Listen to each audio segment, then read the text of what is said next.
Bismillahirrahmanirrahim.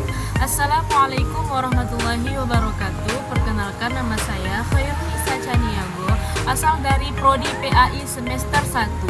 Di sini saya akan menjelaskan tentang sejarah masuknya Islam ke Indonesia dalam mata kuliah Sejarah Peradaban Islam. Yang pertama ada teori Gujarat.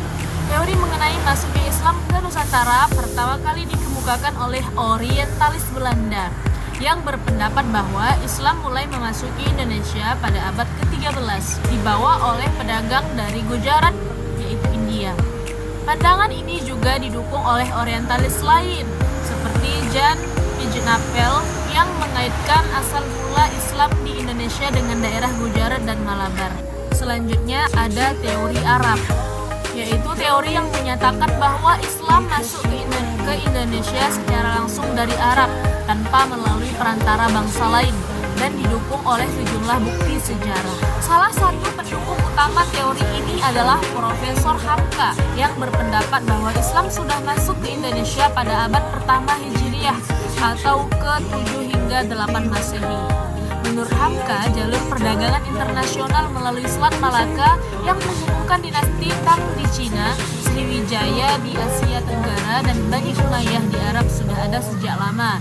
Dan pedagang Arab yang terlibat dalam perdagangan ini juga berperan dalam penyebaran Islam.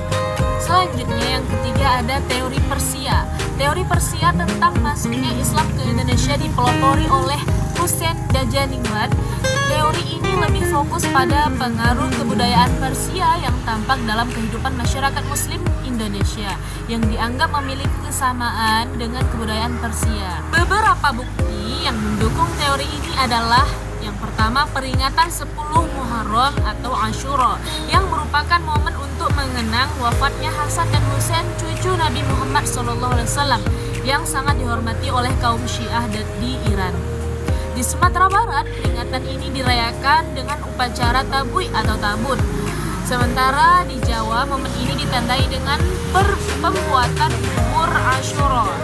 Selanjutnya ada kesamaan dalam ajaran Sufisme seperti yang dianut oleh Syekh Sindi Jenar di Indonesia dan Al-Hallaj, seorang sufi besar dari Persia.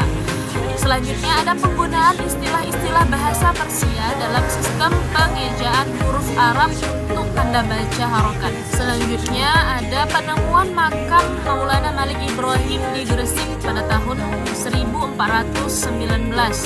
Selanjutnya adanya perkampungan Leren di Giri, Gresik yang terkait dengan pendukung teori ini seperti Umar Amir Hussein dan P.A. Hussein Jajaningrat. Selanjutnya ada teori Cina. Teori Cina mengenai kedatangan Islam ke Indonesia khususnya di Jawa berpendapat bahwa Islam masuk melalui perantau Cina. Sejak masa Hindu-Buddha, orang Cina telah menjalin hubungan perdagangan dengan Indonesia. Selanjutnya teori yang keempat yaitu teori Cina. Mengenai kedatangan Islam ke Indonesia khususnya di Jawa berpendapat bahwa Islam masuk melalui perantau Cina sejak masa Hindu-Buddha. Orang Cina telah menjalin hubungan perdagangan dengan Indonesia dan Islam sudah masuk ke Cina pada abad ke-7 Masehi. Sumanto Al-Qurtubi dalam Arus Cina Islam Jawa mengutip kronik luar negeri yang menyebutkan adanya pemukiman Islam di pesisir selatan Cina pada masa dinasti Tang. Teori ini didukung oleh sumber lokal yang menyatakan bahwa Raden Fatah, raja pertama di Demak, berasal dari keturunan Cina. Selanjutnya yaitu strategi dakwah Islam di Indonesia. Islam masuk ke Indonesia secara bertahap, tidak sekaligus. Penyebarannya tidak melalui peperangan atau penjajahan, melainkan pendekatan damai dan persuasif yang dilakukan oleh para ulama. Beberapa metode dakwah yang digunakan antara lain perdagangan, perkawinan, pendidikan, kesenian, budaya, dan tasawuf. Selanjutnya kesimpulan. Proses masuknya Islam ke Indonesia berlangsung melalui berbagai jalur dan pendekatan yang berbeda, termasuk perdagangan, perkawinan, pendidikan, tasawuf, dan budaya. Teori-teori yang berkembang mengenai kedatangan Islam di Indonesia seperti teori Gujarat, Arab, Persia, dan Cina menunjukkan bahwa penyebaran Islam bukanlah proses tunggal, melainkan suatu fenomena yang kompleks dan melibatkan berbagai pihak. Islam berkembang pesat dengan pendekatan damai yang dilakukan oleh para ulama serta pemanfaatan jalur perdagangan dan hubungan sosial.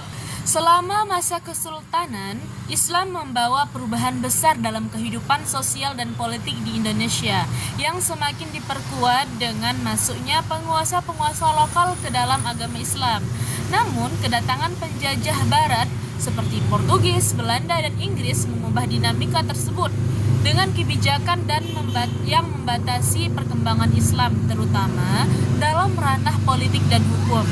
Di akhir masa penjajahan, kesadaran politik umat Islam mulai tumbuh dengan berdirinya berbagai organisasi Islam. Pengaruh Jepang yang lebih memihak kepada umat Islam dalam beberapa kebijakan seperti Sububu, Masyumi, dan Hizbullah turut mempercepat pembentukan identitas politik Islam di Indonesia. Dengan demikian, penyebaran Islam di Indonesia merupakan proses panjang yang dipengaruhi oleh berbagai faktor internal dan eksternal yang membentuk karakter Islam di Indonesia hingga saat ini. Cukup sekian, terima kasih. Wassalamualaikum warahmatullahi wabarakatuh.